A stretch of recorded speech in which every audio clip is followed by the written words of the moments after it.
La fornication signifie toute relation sexuelle en dehors du mariage, c'est-à-dire commettre l'adultère, vivre en concubinage, le voyeurisme, regarder des films pornographiques, se rincer les yeux devant une femme ou un homme.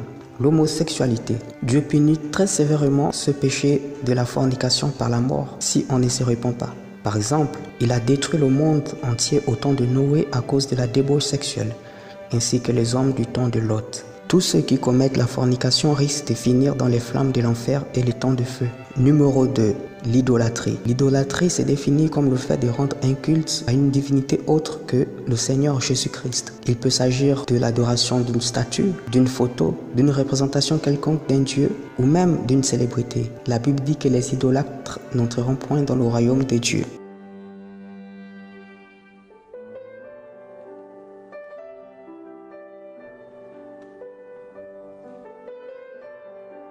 Numéro 3. La rancune ou le non-pardon. La rancune, c'est vouloir rendre le mal par le mal qu'on vous a fait. Quelqu'un de rancunier ne sait pas pardonner et à cause de ça, Dieu ne peut pas aussi pardonner ses péchés. Jésus a dit, si vous ne pardonnez pas aux hommes leurs offenses, Dieu aussi ne vous pardonnera pas vos offenses. Et en conséquence, un rancunier n'entrera pas au paradis. Numéro 4. Le mensonge. Le mensonge est l'un des premiers péchés qui a existé après la création du monde. C'est grâce au mensonge que le diable a pu entraîner le tiers des anges avec lui dans la rébellion et pousser Adam et Ève dans le péché. Jésus a dit que le diable est le père du mensonge. Et donc, ceux qui pratiquent le mensonge ont pour père Satan.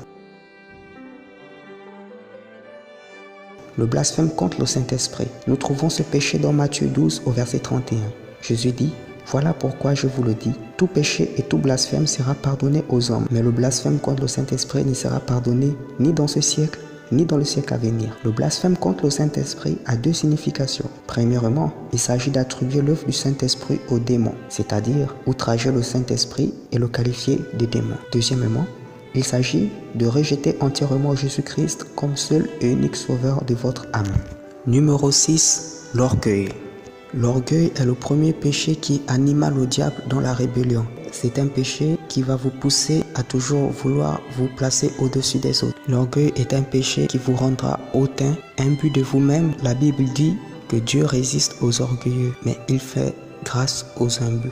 Un orgueilleux ne pourra pas trouver la grâce de Dieu. Numéro 7. Le meurtre. Le meurtre signifie ôter la vie à un être humain. Mais au-delà de cela, Jésus-Christ a dit que celui qui n'aime pas son frère a déjà commis un meurtre. Ou celui qui traite son frère de imbécile ou de raca mérite d'être brûlé par les flammes de l'enfer. Si vous n'aimez pas votre prochain, vous êtes un meurtrier. Et la Bible dit qu'un meurtrier n'a pas la vie éternelle.